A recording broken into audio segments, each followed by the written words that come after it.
The air in Æthelgard was not merely air, it was a curated atmosphere, a meticulously crafted environment where oxygen seemed to be filtered through wealth itself. It carried the scent of old money, a subtle blend of aged leather from the banquets, truffle oil from the kitchen, and the faint, almost metallic aroma of power being exchanged. Crystal chandeliers hung from the vaulted ceilings like frozen constellations, their light refracting through $100,000 wine glasses, casting shimmering diamonds across the faces of men who moved markets with a single whispered word. The ambient sound was a symphony of discretion, the soft clinking of silver cutlery against porcelain, the murmur of conversations that could topple governments, the silent gliding steps of the staff on plush, sound-dampening carpets. Here, in this golden sanctuary in the heart of Manhattan, deals were not made, they were anointed. And moving through this rarefied world was Ilara Vance, a ghost in a crisp, black uniform, her presence as essential and as unnoticed as the polished silverware she carried. To the titans of industry and finance who frequented Æthelgard, Ilara was little more than a pair of hands. Hands that refilled a glass of Chateau Margaux without being asked, that cleared a plate with silent efficiency, that presented a bill tucked into a leather folio with a practiced, deferential nod. Her movements were a study in economy and grace, a ballet of servitude honed over 2 long years. She wore an expression of pleasant neutrality, a carefully constructed mask that betrayed nothing of the storm raging within. They saw a waitress, a part of the seamless service they paid exorbitantly for. They never saw the mind behind her eyes, a mind that once dissected complex international liability clauses at Georgetown Law, a mind that could navigate the treacherous currents of corporate finance with a deftness that would have intimidated most of the men she now served. Her invisibility was her armor, a heavy cloak she donned each night to survive in the very world that had cast her out. Each pour of water, each cleared dish, was a metronome marking the time she was losing, the life she was not living. As she moved between tables, her thoughts were a constant, aching counterpoint to the opulence surrounding her. The scent of a vintage Bordeaux would trigger a memory of the cheap coffee her father used to brew in his workshop, the air thick with the smell of hot solder and limitless possibility. He was an engineer, a true innovator, a man who built dreams from circuit boards and code. She remembered his laughter, a booming, infectious sound that used to fill their small house, a sound now silenced, trapped behind eyes that still held intelligence but had lost the ability to command his own voice. The hostile takeover, the corporate fraud that had been a cascade of legalese and predatory tactics, had not just bankrupted him, it had broken him, the stress culminating in a stroke that stole his words and his future, leaving Ilara as the sole guardian of his silent, flickering existence. This is a story you won't want to miss. Before we dive in, let us know where you're watching from in the comments below. We love seeing our global audience. And if you enjoy stories where justice is served, make sure you're subscribed. The weight of his care was a physical presence on her shoulders, heavier than any tray of food she carried. Every dollar in tips was a small victory. Another day of specialized therapy secured. Another month in the facility that kept him comfortable but could not give him back what he had lost. The irony was a constant, bitter taste in her mouth. Here she was, serving the very architects of the system that had devoured her family whole. These men, with their careless laughter and talk of billions, were the embodiment of the faceless monster that had haunted her dreams. She had been at the top of her class, destined for a corner office with a view, but she had traded it all for this. Not out of choice, but out of a fierce, unyielding love. A promise she had made to her father's unblinking eyes that she would not let him be forgotten, that she would reclaim the dignity that had been so violently stolen from them. The delicate equilibrium of the evening shifted when Alistair Finch arrived. It was not a grand entrance. Men of his stature did not need one. Instead, a subtle ripple of deference spread from the maitre d's station. The manager, usually a man of unflappable composure, suddenly seemed to shrink, his smile becoming tighter, more anxious. Finch moved with an air of predatory ownership, as if the very air in the restaurant was his to breathe, and everyone else was merely borrowing it. He was dressed in a suit that cost more than Alara's annual salary, but it was his eyes that held the true measure of his power. They were cold, dismissive chips of granite, sweeping across the room and seeing not people, but assets and liabilities. He acknowledged the manager with a curt nod that was more of an insult than a greeting, his hand waving away the offer to take his coat with a gesture that said, "Do not presume to touch me." Alara felt a chill crawl up her spine, a primal recognition that went beyond simple memory. She had never seen his face before, but she knew his type. He was the apex predator in this gilded jungle. Her training took over, her body moving to attend to his table before her mind had fully processed the instinctual alarm bells. As she approached, she kept her eyes downcast, a sign of professional subservience. The cold knot in her stomach tightened. There was a specific frequency to his arrogance, a tone of casual cruelty in his voice as he spoke to his associates that felt hauntingly familiar. It was the sound of unchecked power, the sound of the letters her father used to read with trembling hands, the sound of a world that took without asking and crushed without remorse. She focused on the simple mechanics of her job, pouring still water, offering bread, reciting the evening's specials in a calm, even tone. The dinner was a power play from the start. Finch was hosting a delegation of Chinese investors, men with impassive faces and eyes that missed nothing. Mr. Liang, the lead investor, was a man of quiet dignity, his posture straight, his gaze sharp and intelligent. Finch, in contrast, was a peacock, displaying his dominance for all to see. He began to pepper his English with Mandarin, using phrases that were technically correct, but delivered with a clumsy theatrical accent that was meant to impress but only revealed his lack of true fluency.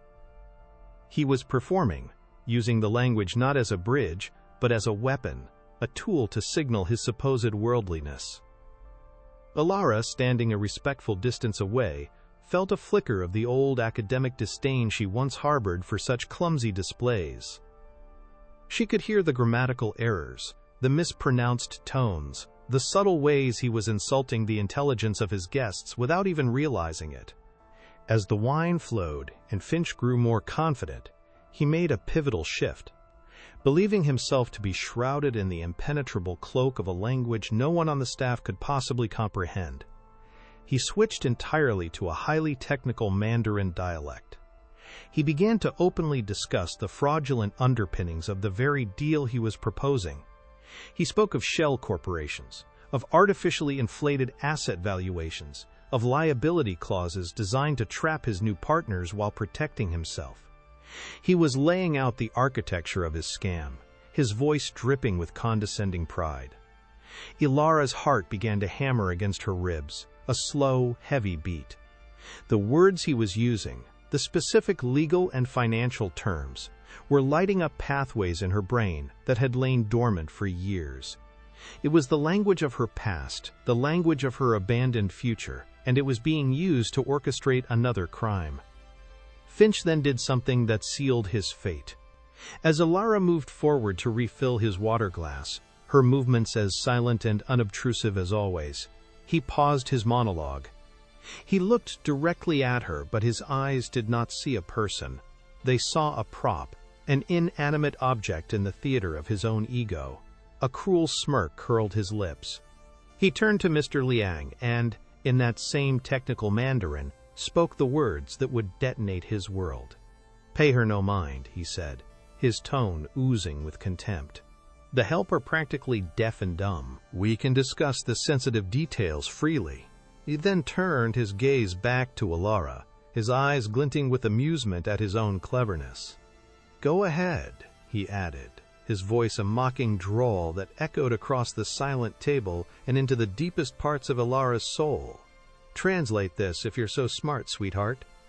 The world seemed to slow to a crawl, the clinking of distant silverware fading into a dull roar in her ears. The insult, a casual piece of cruelty, had unwittingly handed her the key to the very lock she had thought was rusted shut forever.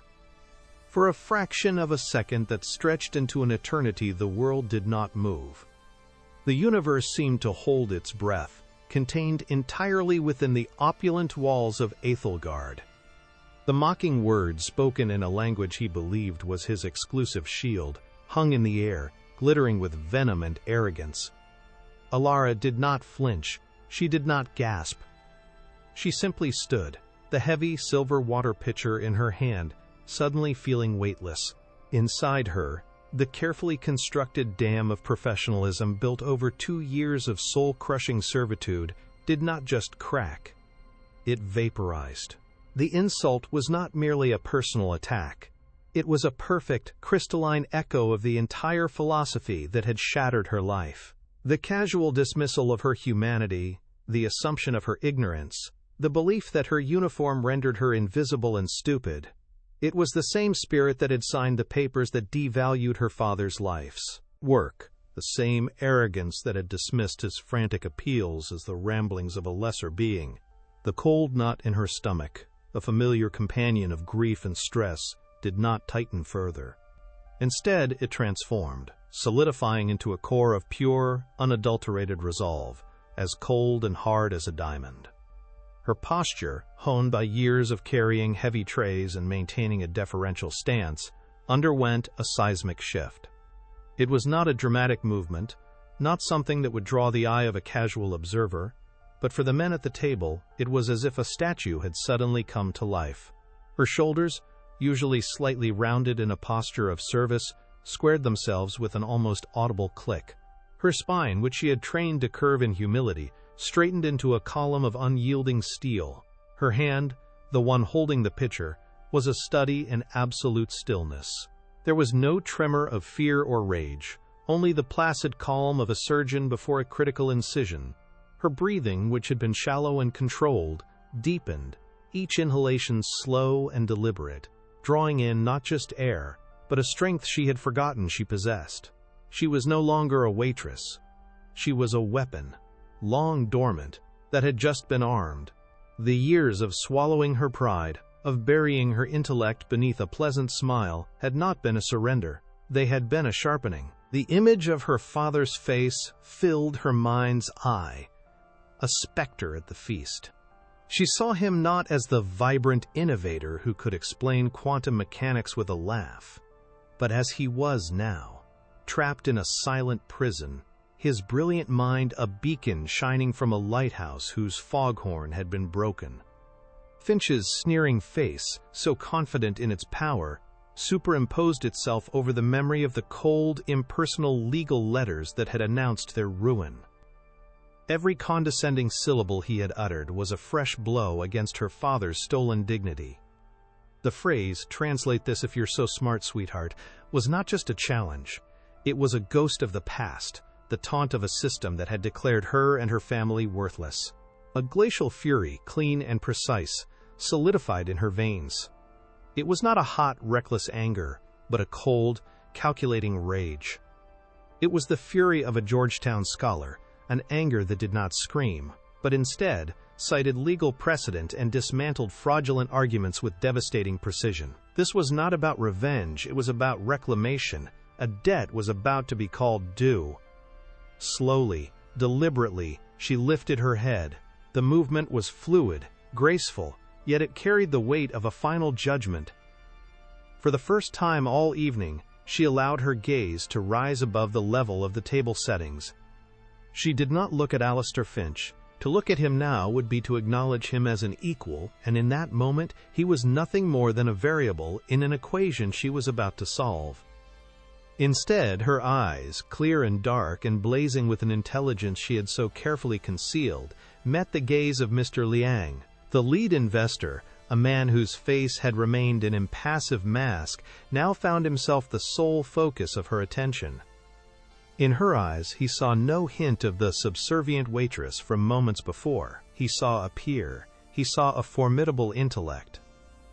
He saw a woman who was about to take control of the room with nothing more than the truth, and he instinctively straightened in his chair, his full attention captured as if by a magnetic force. The pleasant neutrality of her expression was gone, replaced by a look of serene, absolute authority. When she spoke, her voice was the most shocking thing of all. It was not the soft, professional murmur she used to recite the specials. It was a voice that had been silenced for 2 years, and it emerged perfectly formed, imbued with a quiet power that cut through the hushed ambiance of the restaurant like a shard of glass. It was calm, measured, and resonated with an authority that was utterly undeniable. The Mandarin she spoke was not the clumsy, accented version Finch had butchered. It was flawless, the tones perfect, the grammar impeccable. It was the formal, technical dialect of the highest echelons of international law and finance, a language of precision and consequence. She addressed Mr. Liang directly, her tone respectful yet firm, a student addressing a professor, but with the confidence of one who has already mastered the subject matter. The sound of her voice, so unexpected and so powerful, caused the other investors to physically recoil, their chopsticks clattering softly against their plates as they turned to stare at her, their minds struggling to process the impossible scene unfolding before them. "Mr. Liang," she began, her voice a silken thread of steel, "with all due respect, it is my professional opinion that you should be aware of several critical misrepresentations in Mr. Finch's proposal." The air at the table crackled with sudden, unbearable tension. She paused, letting the weight of her opening statement settle. She watched as Mr. Liang's eyes widened, a flicker of disbelief giving way to intense, focused curiosity. He gave a slight, almost imperceptible nod, an invitation for her to continue. Finch, meanwhile, was frozen in a state of suspended animation, his smug smile faltering, his brain attempting to reconcile the sound of perfect, legalistic Mandarin with the image of the woman he had just dismissed as a piece of furniture. A flicker of confusion crossed his face, the first crack in his armor of unassailable arrogance. He was still processing the shock, not yet comprehending the full magnitude of the catastrophe that was about to befall him. Ilara held the silence for another heartbeat, owning the moment completely.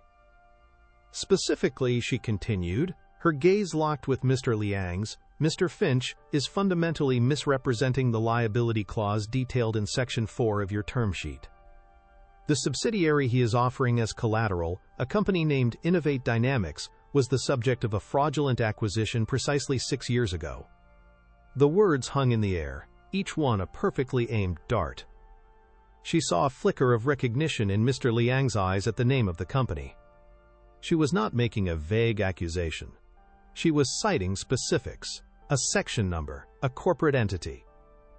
This was the language of due diligence, the language of truth. For Ilara, saying the name of her father's company out loud in this context was a moment of profound, painful vindication. It was the first time in 6 years that the name had been spoken not as a memory of loss, but as a weapon of justice. She felt a tremor run through her, not of fear, but of righteous power. She was giving voice to her father's silenced story. Furthermore, its core patents, which he has valued at over $200 million, are in fact still under a sealed legal dispute in the state of Delaware, making them essentially worthless as a financial instrument until the litigation is resolved. His entire valuation is therefore not merely optimistic. It is a meticulously constructed house of cards. She finished her statement, her voice remaining perfectly level, devoid of any overt emotion. She did not need to sound angry. The facts themselves were an indictment. She had just performed a flawless legal vivisection in the middle of a 5-star restaurant, laying bare the rotten core of Finch's deal for his intended victims to see. The silence that followed was absolute, a profound, deafening void that seemed to suck all the sound from the room. The clinking of distant cutlery, the murmur of other conversations, it all vanished, leaving only the tableau of the stunned investors and the waitress who had just dismantled a multi-million-dollar fraud. Mr. Liang slowly placed his chopsticks down, the gesture deliberate and final. He looked from Ilara's unwavering face to the face of Alistair Finch. The blood had drained from Finch's cheeks, leaving behind a sickly, pale mask of disbelief and horror. The smugness was gone, replaced by the raw, primal panic of a predator who has just realized it has stepped into a perfectly laid trap. His mouth opened and closed silently, like a fish gasping for air. He was looking at Alara, but for the first time he was truly seeing her.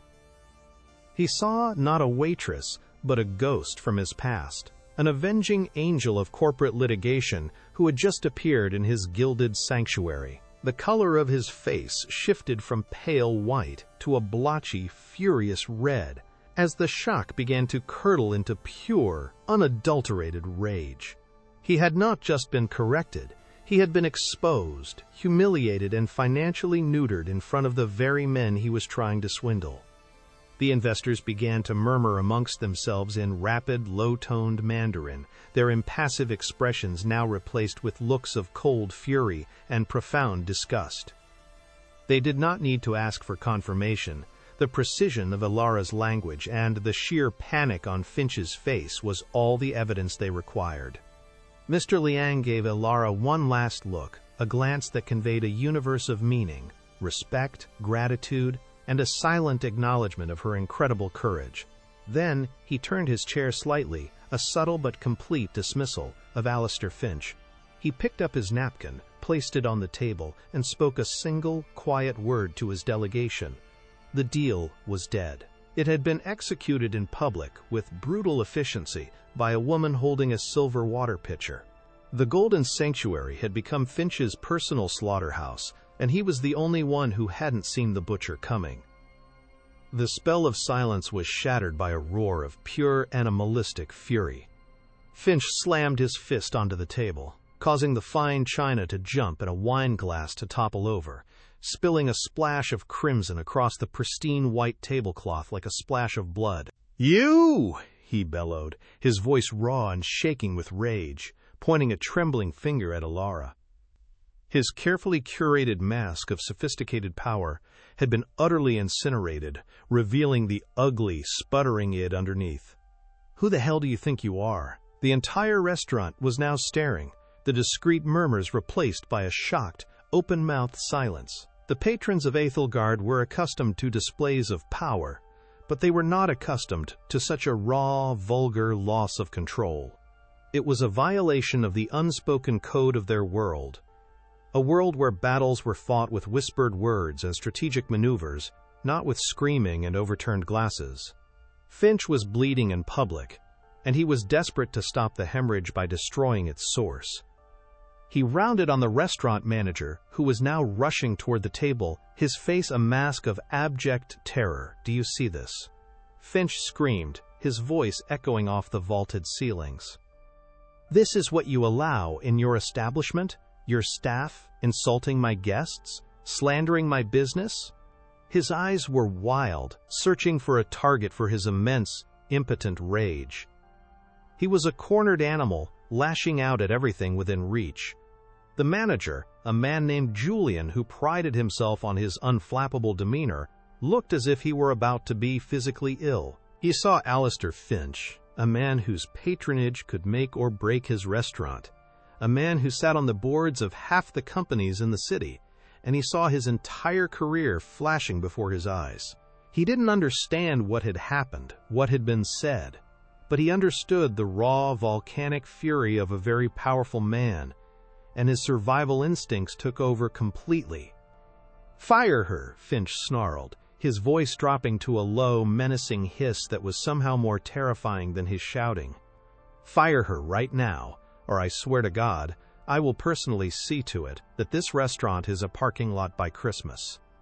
I will blacklist you from every supplier in this city. You will be ruined. Do you understand me?"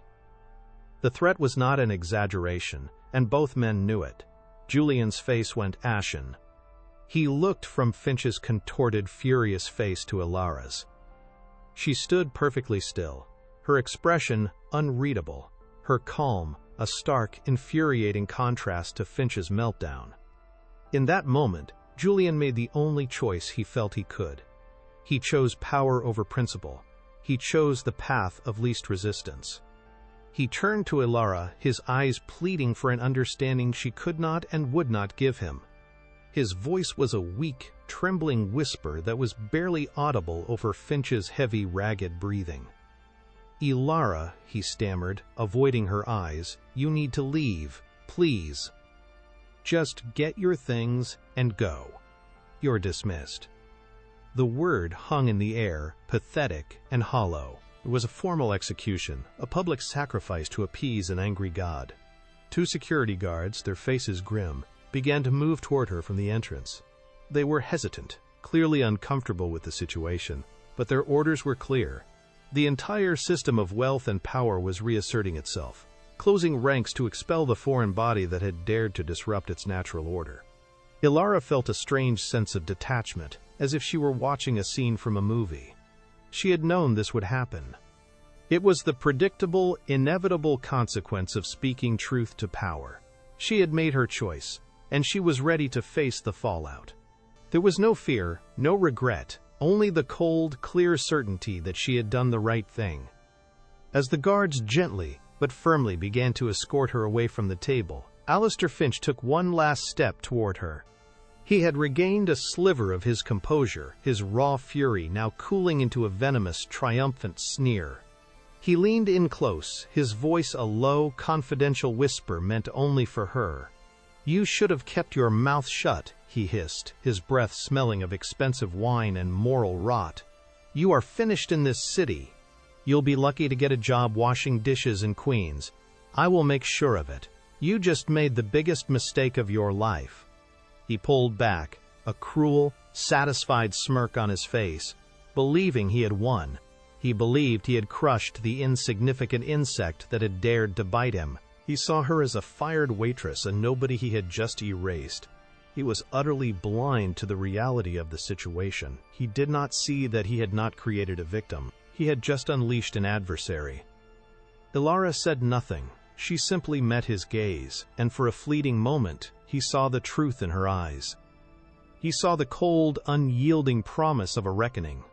It was a look of such profound certainty that it sent an involuntary shiver down his spine, a primal flicker of fear that he couldn't immediately explain or dismiss. Then, she turned and walked away, escorted by the guards, her back straight, her head held high. She did not look like a woman who had just been fired and threatened. She looked like a queen leaving a battlefield, her victory already assured. As she passed through the heavy oak doors of Æthelgard and out into the cool night air of Manhattan, Finch was left standing amidst the wreckage of his deal, the hostile stares of the Chinese investors burning into his back, a strange and unsettling seed of doubt beginning to sprout in the barren soil of his arrogance. He had silenced her, but he had a terrifying feeling that he had not heard the last of Ilara Vance. The cold air of the city street was a shock to her system, a sudden, bracing slap of reality after the curated atmosphere of the restaurant. The sounds of Manhattan rushed in to fill the void, the distant wail of a siren, the rumble of a subway deep beneath the pavement, the cacophony of car horns and human voices. Ilara stood on the sidewalk, the crisp black and white uniform suddenly feeling like a costume she could not wait to shed. The adrenaline that had surged through her veins was beginning to recede, leaving behind a profound, almost unnerving calm. The manager had shoved a final week's pay in cash into her hand as she was pushed out the door, a pathetic attempt at severance, a guilt offering. She looked at the crumpled bills in her palm. It was blood money, but it was also another few days of her father's care. Everything, always, came back to him. She began to walk, her steps measured and purposeful, with no particular destination in mind. She just needed to move, to put physical distance between herself and the golden cage she had just escaped. Finch's final words echoed in her mind. "You just made the biggest mistake of your life." A slow, cold smile touched her lips for the first time that night. He was wrong. It wasn't her mistake, it was his. He had made the classic fatal error of the truly arrogant. He had underestimated his opponent, but more than that, he had given her the one thing she had been missing for 6 long years. He had given her confirmation. He had named the company. He had spoken of the fraudulent acquisition. He had unwittingly handed her the smoking gun, confirming that the monster who had destroyed her family was not a faceless system, but a single, identifiable man. A new clarity settled over her, sharp and absolute. The grief she had carried for years, a heavy, shapeless fog, began to dissipate, replaced by a singular, crystalline purpose. This was no longer just about survival, about scraping together enough money for medical bills. It was no longer about passive resistance or silent mourning. The confrontation had changed the very chemistry of her being. The part of her that had died when she dropped out of Georgetown law, the sharp, analytical, fiercely intelligent legal mind, was not just awake, it was roaring back to life, demanding action. She was no longer just her father's caretaker. She was his advocate. She was his champion. The fight she had been forced to abandon years ago was not over. It had just been officially declared. The battlefield had simply changed, moving from a courtroom to the very heart of the city. She stopped at a crosswalk, the red hand of the signal glowing in the darkness. She looked at her reflection in the dark glass of a storefront window. She saw the tired lines around her eyes, the cheap fabric of her uniform. But for the first time in a long time, she also saw the woman she was supposed to be. The scholar, the lawyer, the fighter. Finch thought he had fired a waitress. He had no idea he had just reinstated his most dangerous enemy. He had wealth, power, and an army of lawyers. But she had something he could never possess. She had the truth. And she had a mastery of the very legal and financial systems he used as his personal playground. He had built his empire on a foundation of lies and complexity, believing himself safe within its labyrinthine walls. He had forgotten that some people are born with a map and a key.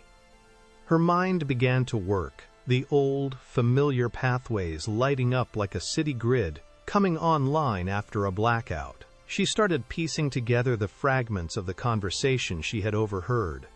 The specific jargon he used, the names of the shell corporations he mentioned in passing, the timeline of the proposed deal with Mr. Liang's company. It was all evidence. It was a pattern. She knew, with the certainty of a seasoned prosecutor, that a man who commits fraud once will do it again. The crime against her father was not an isolated incident. It was his business model. All she needed to do was find the thread, the digital paper trail that would connect the past to the present. He had hidden his crimes in plain sight, cloaked in the complexity of international finance. But she spoke the language. She could read the fine print.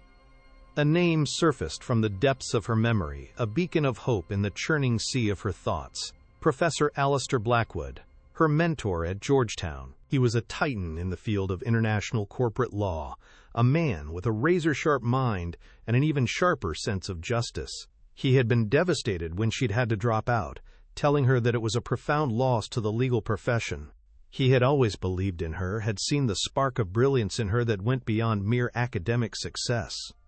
He had taught her that the law was not just a set of rules, but a shield for the powerless and a sword against the corrupt.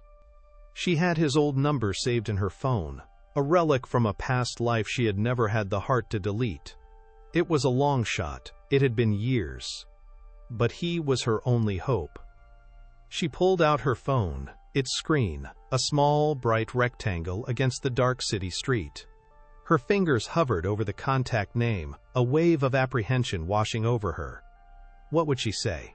How could she explain the last 6 years, the fall from Georgetown's hallowed halls to the polished floors of Ethelgard? The shame of it, the feeling of failure, was a bitter pill to swallow. But then she thought of Finch's sneering face, his confident pronouncement that she was finished. That thought burned away the shame, replacing it with a cold, hard determination. Pride was a luxury she could no longer afford.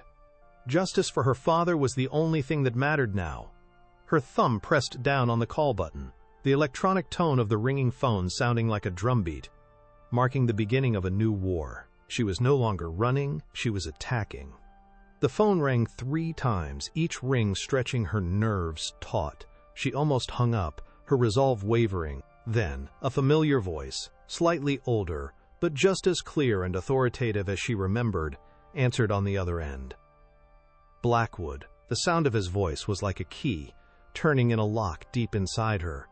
For a moment, she couldn't speak, a knot of emotion tightening in her throat. "Professor Blackwood," she began, her own voice sounding strange and unsteady to her ears.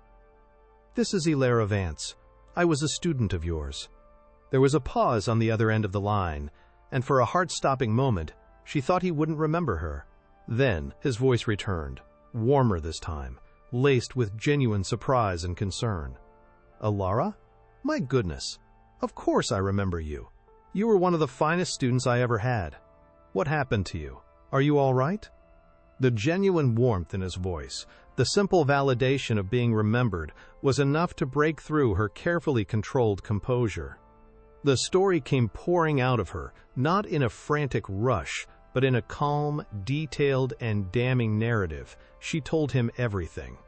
The takeover of her father's company, his stroke, her decision to drop out of school, the years spent working at Æthelgard.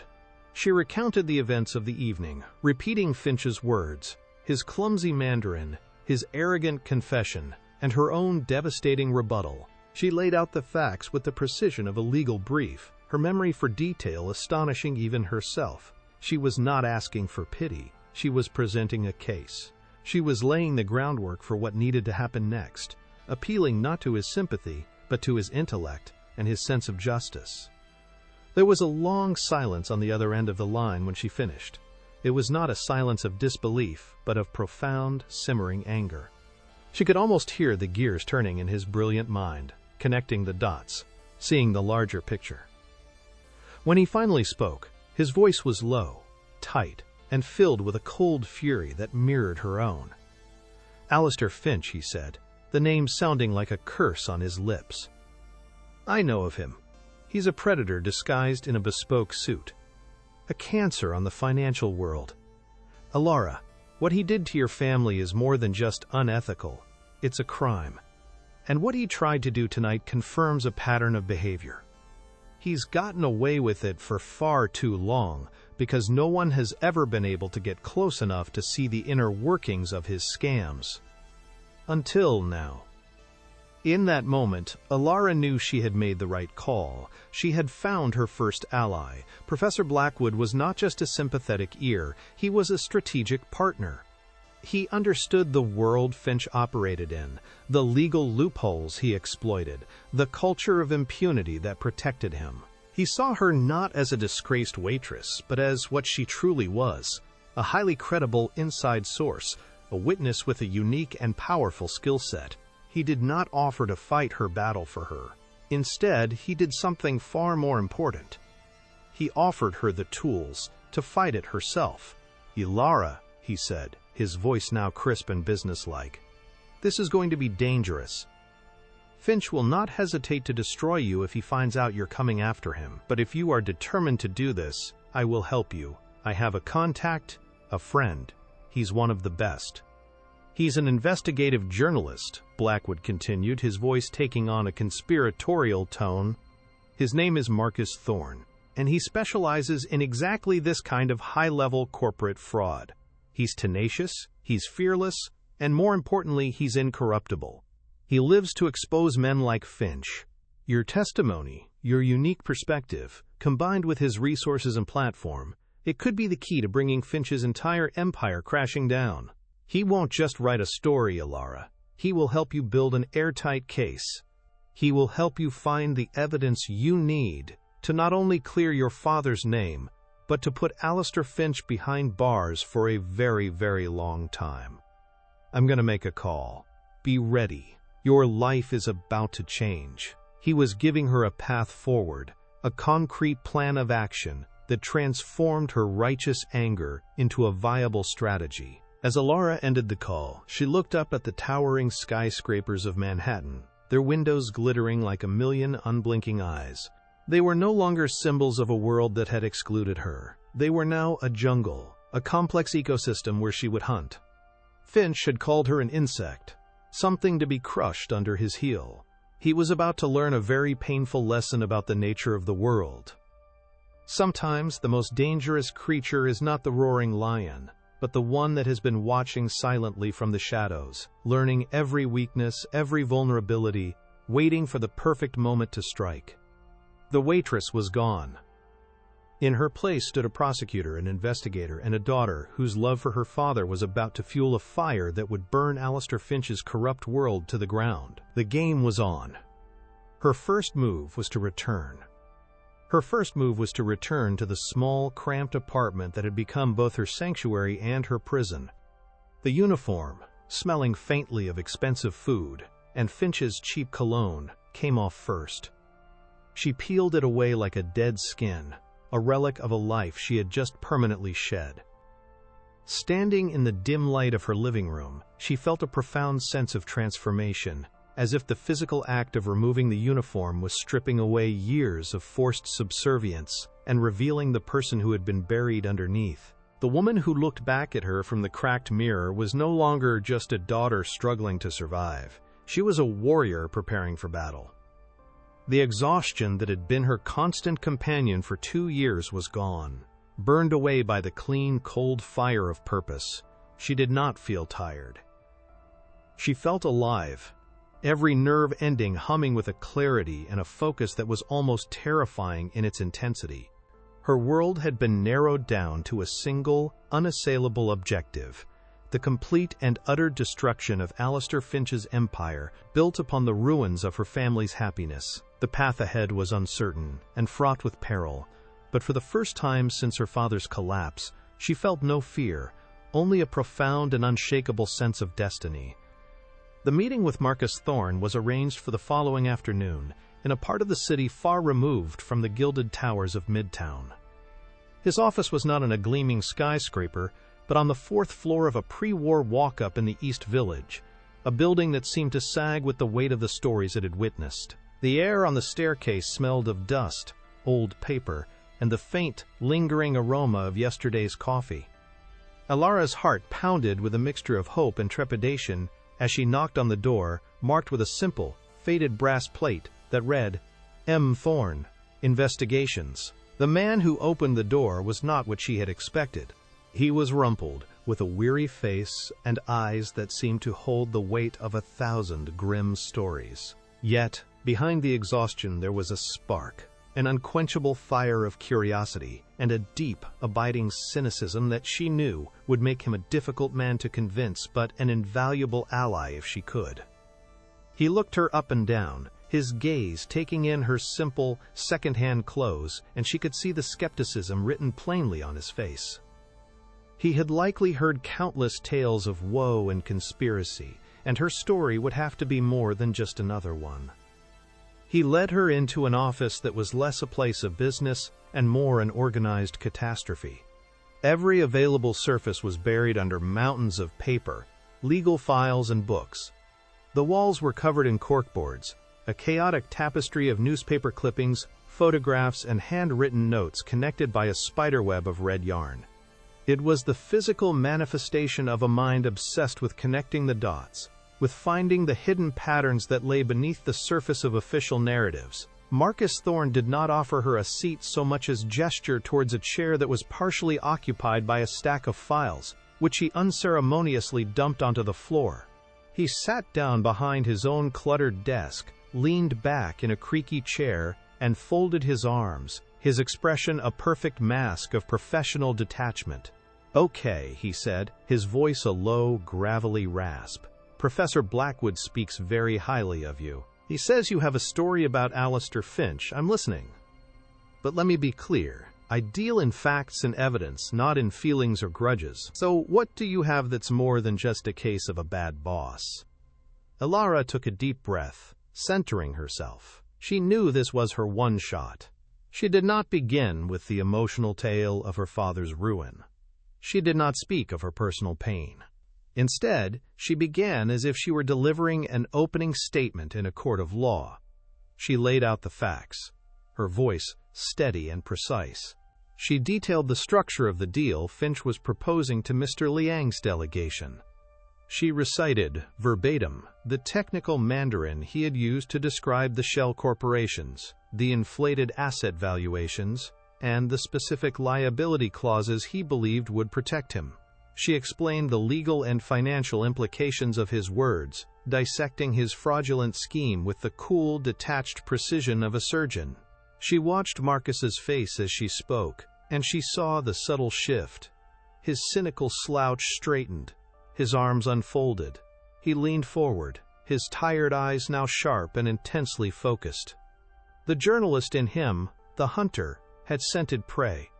He was no longer listening to a disgruntled ex-employee. He was listening to a high-level corporate analyst, providing a detailed blueprint of a massive international fraud. When she finished detailing the events at the restaurant, she paused, letting the weight of her testimony settle in the dusty air of the office. Then, and only then, did she connect it to her past. She told him about Innovate Dynamics, her father's company. She explained the timeline of the hostile takeover 6 years prior, the suspicious devaluation of its patent portfolio, and how Finch's careless words at the dinner table had provided the final, undeniable confirmation that he was the architect of her family's destruction. She handed him a thin folder containing what little she had been able to gather over the years. The original acquisition documents, her father's desperate, unanswered letters to the board, and her own preliminary analysis of the financial statements, which she had conducted in secret late at night after her shifts. Marcus took the folder, his fingers tracing the edges of the documents. He was silent for a long time, his eyes scanning the pages, his mind clearly working at a furious pace, connecting the new information to the old, seeing the shape of a story that was far bigger and darker than he could have imagined. "This is not just a grudge, Alara," he finally said, his voice low with a newfound gravity. "This is a pattern. This is a career built on wreckage." Their alliance was forged in that moment, a partnership built on a shared hunger for justice. The following weeks became a blur of relentless, painstaking work. Marcus's chaotic office became their war room. They spent days and nights fueled by stale coffee and a burning sense of purpose, mapping out the vast and deliberately confusing architecture of Finch's corporate empire. Ilara's legal training proved to be the master key they had been missing. She could look at a convoluted corporate filing from a shell company registered in the Cayman Islands and see not a dead end, but a clue. She could trace the flow of capital through a dozen different entities, recognizing the telltale signs of money laundering and asset concealment. She was able to translate not just language, but the very grammar of financial deception. Marcus, in turn, provided the tools and the experience of a seasoned investigator. He had access to databases that could pull up sealed court documents, a network of sources in the financial industry, and a deep understanding of how to follow a digital trail. Together, they were a formidable team, a two-person army laying siege to a fortress of lies. Their first major obstacle came in the form of a corporate firewall that seemed utterly impenetrable. They had traced the initial funds from the acquisition of Innovate Dynamics to a holding company called Viridian Holdings. But from there, the trail vanished. The money had been funneled through a bank in Liechtenstein, a country notorious for its impenetrable banking secrecy laws. For 3 days, they hit a solid brick wall. They pored over every document they could find related to Viridian. But it was a ghost corporation, existing only on paper, with nominee directors and no public footprint. Frustration began to set in, a cold, creeping fear that Finch was simply too good, that he had buried his crimes too deep. Ilara felt a wave of despair wash over her one night, staring at a screen filled with meaningless numbers until her vision blurred. She thought of her father, of the promise she had made to him. The thought of failing him was a physical pain, a tightening in her chest that made it hard to breathe. She was so close, yet Finch's fortress seemed to have no doors. It was Marcus who saw the way forward. "We can't break down the wall from the outside," he said, his voice grim as he stared at their whiteboard. A chaotic mess of failed connections. "We need someone to open a door for us from the inside." They needed an insider, a source within Finch Global Acquisitions. The idea was terrifying. It meant putting another person at risk, asking them to betray one of the most powerful and vindictive men in the city. But they had no other choice. Ilara spent the next 48 hours in a deep dive, not into financial records, but into human ones. She used Marcus's access to professional networking sites and social media archives, building a psychological profile of Finch's key employees. She wasn't looking for a hero or a fellow crusader. She was looking for a vulnerability. She was looking for someone with a reason to feel discarded, someone who had a conscience that had been bruised but not broken. She was looking for a person Finch had underestimated, just as he had underestimated her. She found him in the company's accounting department. His name was Arthur Pym. He was 63 years old, a senior accountant who had been with the company for over 2 decades, long before Finch had acquired it. His digital footprint was minimal, but what she found painted a clear picture. He had been passed over for promotion 3 times in the last 5 years in favor of younger, more aggressive employees. His wife had recently passed away after a long illness, and a search of public records showed that his request to the company's HR department for a hardship withdrawal from his pension had been personally denied by Finch.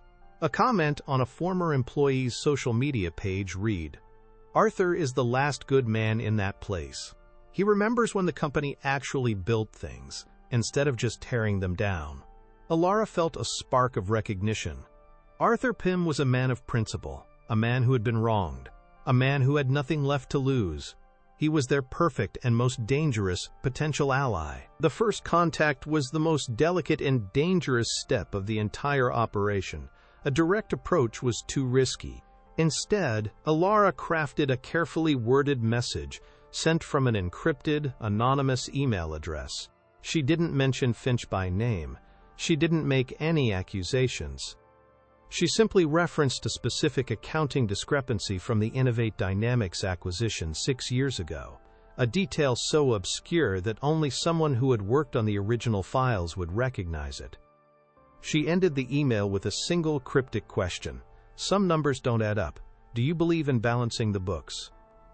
It was a shot in the dark, a message in a bottle cast into a treacherous sea. For 2 days they waited. The silence was agonizing. Ilara found herself unable to sleep, her mind replaying the message over and over, wondering if she had been too clever or not clever enough. She feared she had not only failed, but had also potentially endangered an innocent man's life and career. Then, the reply came. It was a single word, always. Attached was a heavily encrypted file. Ilara's hands trembled as she and Marcus worked to decrypt it. Inside was not a confession or a trove of documents, but something far more valuable. A set of internal server credentials that were set to expire in 72 hours, along with a complex file path that led deep into the company's archived transaction records. Arthur Pym had not just opened a door. He had given them a master key to the entire fortress and a ticking clock that added a terrifying new layer of urgency to their hunt. He had taken an immense risk, placing his trust in a nameless, faceless correspondent, driven by a quiet, desperate hope that justice could still exist in a world that had shown him so little of it. Ilara felt a profound sense of responsibility settle upon her shoulders. She was no longer fighting just for her father, she was fighting for Arthur too. The next 3 days were a frantic, caffeine-fueled descent into the digital guts of Finch Global Acquisitions. With Marcus guarding the door and managing the multiple proxy servers needed to mask their digital footprint, Ilara went to work. It was here that her true genius was unleashed. She moved through the labyrinthine file structures with an intuitive grace, her mind processing terabytes of data, her eyes scanning endless spreadsheets and legal documents. She was in her element, the years of repressed intellect and training coming to the forefront. She could see the patterns in the data that others would miss, the subtle inconsistencies in the transaction logs, the ghost entries designed to obfuscate the flow of money. It was like a complex symphony, and she could hear every discordant note. She was no longer just a lawyer. She was a codebreaker, a digital archaeologist unearthing a crime that had been buried for 6 long years. On the final night, With less than an hour of server access remaining, she found it.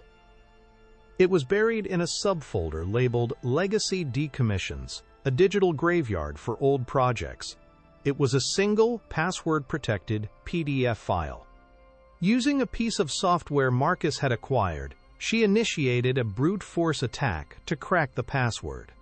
The minutes ticked by, each one feeling like an hour. Then, with a soft chime from the computer, the file opened. The document that appeared on the screen made Alara's breath catch in her throat. It was the final, internal transfer order for the funds from the sale of her father's patents. It detailed the movement of over $80 million from the Innovate Dynamics asset sale through Viridian Holdings and into a private numbered bank account in Zurich.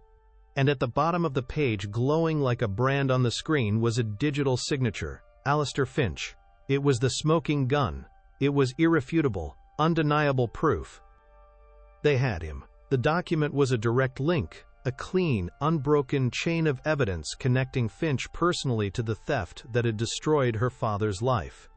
Alara printed a single copy, the hum of the cheap office printer sounding like a fanfare. She held the paper in her hands, the warmth of it seeping into her skin. It felt heavier than a simple piece of paper. It felt like the weight of justice itself. For a moment, she allowed herself to feel the full, crushing weight of the last 6 years, and then the profound, exhilarating release of this singular victory. Tears streamed down her face, not of sadness, but of a catharsis so deep it shook her to her core. She had done it. She had found the truth. Marcus placed a gentle hand on her shoulder, his weary face breaking into a rare, genuine smile. "Now," he said, his voice quiet but firm, "we decide how to use it. We don't just write a story, we set a stage." Their investigation had not gone entirely unnoticed. While they had been meticulous in covering their digital tracks, the sudden access to deeply archived files had triggered a silent alarm within Finch's internal security system. A nervous IT director brought the anomaly to Finch's attention, reporting a low-level breach in the legacy servers. Finch, consumed by the fallout from the disastrous dinner with the Chinese investors, initially dismissed it as insignificant. But the seed of paranoia, planted by Alara's defiant gaze as she was escorted out of Aethelgard, had taken root. He began to feel a prickling sense of unease, the instinct of a predator who senses a rival hunter in his territory. He ordered a full security review and began quietly moving some of his more sensitive personal assets, a subtle shuffling of his digital deck. He didn't know who was coming for him, or how, but he could feel the temperature of the water changing around him. The hunter was beginning to suspect that he was also the prey. This new development forced Alara and Marcus to accelerate their plans. They could no longer afford a slow, methodical approach. They needed a single, decisive blow that would leave Finch with no time to react, no room to maneuver. A newspaper article could be buried, spun by Finch's army of public relations experts. A lawsuit would take years, a war of attrition he was financially equipped to win. They needed something more public, more dramatic, more undeniable. It was Marcus who found the perfect venue. Alistair Finch was scheduled to deliver the keynote address at the upcoming Global Finance Summit, a massive, prestigious event held in New York City, attended by the biggest names in international banking and investment. The entire event was going to be live-streamed to a global audience of millions. It was Finch's temple, the heart of his power, the place where he was most revered and least vulnerable. It was the perfect stage for his public execution.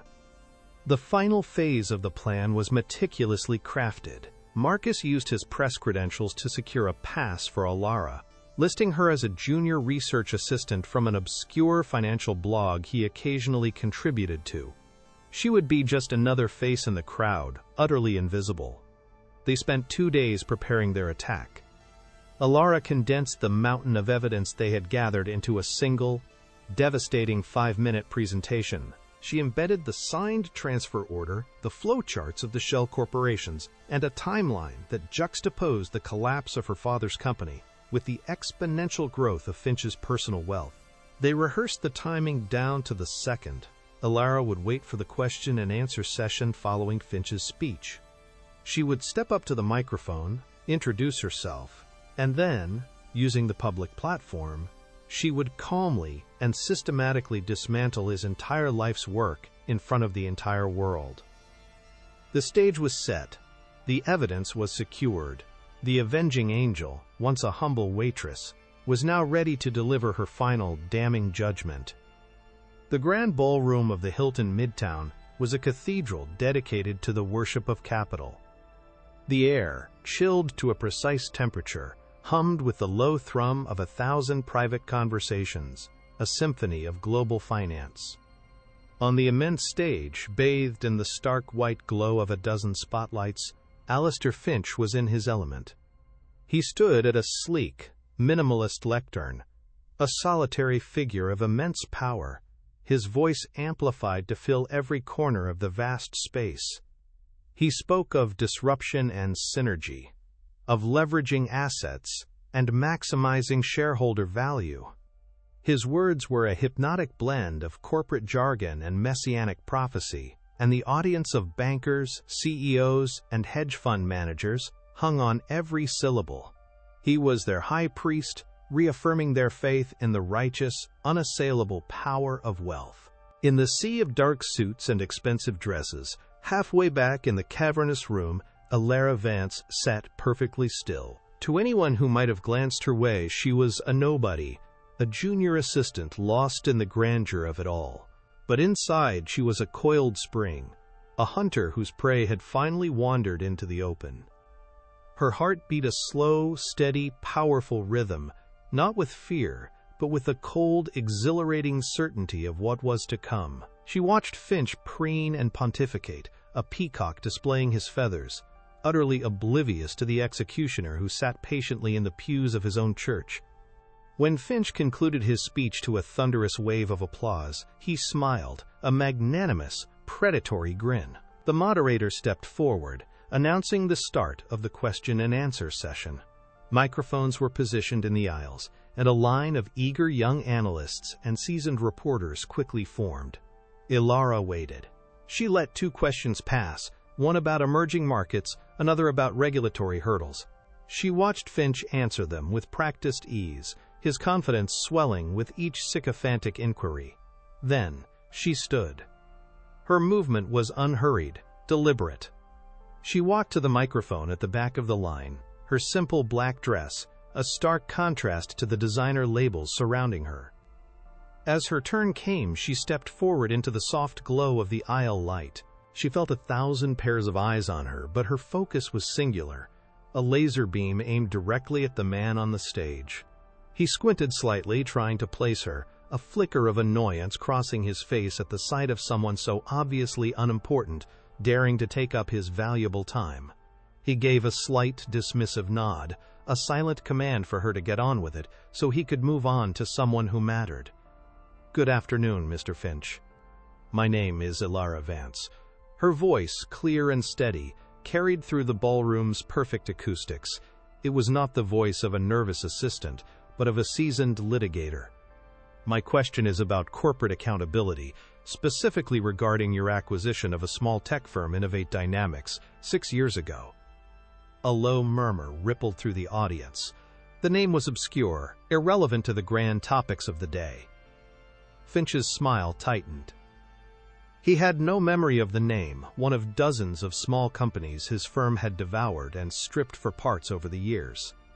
"It's a matter of public record," he began, his tone condescending, a professor addressing a slow student, "that all our acquisitions are conducted with the utmost transparency and in full compliance with SEC regulations. If you have a specific query, perhaps you could direct it to our investor relations department." He was dismissing her, waving her away with a flick of his verbal wrist. But Ilara did not move. She did not blink. She simply held his gaze, letting the silence stretch for a beat too long, drawing the entire room's attention to her quiet defiance. Actually, my query is for you, Mr. Finch, as you were the signatory, Elara continued, her voice dropping slightly, becoming more precise, more dangerous. I'm referring to the final transfer of $80 million from the sale of Innovate Dynamics patents. This transfer was routed from the company's asset accounts through a shell corporation you control named Viridian Holdings and into a private numbered bank account in Zurich. As she spoke, a new image flickered to life on the massive screen behind Finch's head, overriding his presentation slide. It was a scanned document, a bank transfer order, and at the bottom, a crisp, clear, undeniable digital signature, Alistair Finch. A collective gasp swept through the ballroom. Finch whirled around, his face a mask of confusion, then dawning horror, as he saw the evidence of his crime projected 20 feet high for the entire financial world to see. He spun back to face Elara, his mouth opening, but no sound came out. The high priest was speechless at his own altar, his sacrilege laid bare. And it seems to be a pattern of behavior, Elara pressed on, her voice now resonating with the cold fire of righteous fury. Just a few weeks ago you attempted a similar fraud with Mr. Liang and his investment group, a deal which you discussed openly at Athelgard restaurant. She then switched, her voice flowing into flawless, technical Mandarin, her gaze sweeping across the front rows where the international delegations were seated. She addressed them directly, her words a torrent of precise, damning facts, explaining the shell games, the false valuations, the deliberate deceptions that formed the very foundation of Finch's business model. She was not just accusing him, she was prosecuting him in the court of global opinion, in a language he had once used as a shield, now turned into a sword against him. On the screen, the transfer order was replaced by a complex flowchart, a spiderweb of deceit that traced the flow of stolen money from her father's company and connected it directly to the deal he had just tried to make. It was a masterpiece of forensic accounting, simple, elegant, and utterly devastating. The truth, in all its brutal clarity, was on display for millions to see. The world seemed to stop. The ballroom was trapped in a moment of profound, absolute silence, the kind that follows a massive explosion. Alistair Finch stood frozen on the stage, a statue of a man, his face drained of all color, his eyes wide with the sheer, uncomprehending terror of a god who has just been proven mortal. The projected image of his signature glowed behind him like a halo of damnation. Then, the silence shattered. A single camera flash went off, then another, and another, until the room was filled with a blinding, percussive storm of light. The murmur in the crowd erupted into a roar of shocked conversation. Security personnel, who had been moving towards Elara, now changed direction, their earpieces buzzing with new orders as they moved to secure the stage. Finch stumbled backward, tripping over a cable, his fall clumsy and pathetic. He was no longer a titan of industry. He was just a man, a criminal, his empire of lies reduced to ash and rubble in the space of 5 minutes by a woman he had once dismissed as deaf and dumb. His reign was over. Type justice in the comments if you got chills when Elara Vance finally exposed the truth. The fallout was immediate and catastrophic. Before Finch was even escorted from the building, his face shielded from the swarm of reporters, the live stream had gone viral. The clip of Elara's calm, systematic takedown was being played on every major news network on the planet. By the end of the day, Finch Global Acquisitions stock had entered a freefall from which it would never recover. The SEC announced a formal investigation that evening. By the next morning, Swiss authorities, acting on an emergency request from the Department of Justice, had frozen the numbered bank account. The digital paper trail Elara and Marcus had uncovered was so perfect, so undeniable, that Finch had nowhere to hide. He was arrested 2 days later, not in his gleaming office, but at a private airfield, attempting to flee the country on a private jet.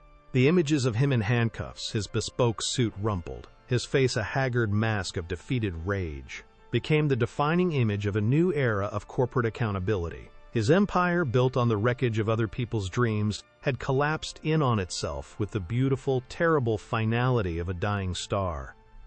Weeks later, in a quiet, sunlit room in the finest long-term care facility in the state, Elara sat beside her father. He was propped up on his pillows, his eyes, still sharp and intelligent, following her every move. The stroke had taken his voice, but it had not taken his mind. She held his hand, its skin thin and soft, and told him everything. She told him about Finch, about the restaurant, about the summit. She showed him the newspaper headlines that screamed of their victory. As she spoke, she saw a single tear trace a path down his weathered cheek. His fingers tightened around hers, a squeeze that conveyed more than words ever could. It was a squeeze of pride, of gratitude, of a profound, bottomless love. The fight was over. His name was cleared. Their dignity was restored. The weight that Elara had carried on her shoulders for 6 long years finally, blessedly, lifted, dissolving into the warm afternoon light. She had not just won a legal battle, she had given her father back his legacy, the one thing Finch's money could never truly steal. A month after that, Elara stood in a corner office on the 52nd floor of a skyscraper overlooking Central Park. The view, once a symbol of a world that had rejected her, was now her own. After the summit, Mr. Liang had sought her out. He hadn't offered condolences or praise. He had offered a challenge. He told her that the world had enough destroyers like Finch, and it needed more builders. He asked her to join his firm, not as an analyst, but as the inaugural head of a new division, corporate ethics and strategic oversight. He was giving her the power to ensure that his company's immense resources would be used to create value, not to steal it. He was giving her a platform to be a shield for the innovators and a sword against the predators. She accepted. Her new life was not a return to the one she had lost, but the beginning of something far better. It was a life built not on ambition, but on purpose, forged in the fires of injustice, and dedicated to ensuring that no other family would have to suffer the way hers had.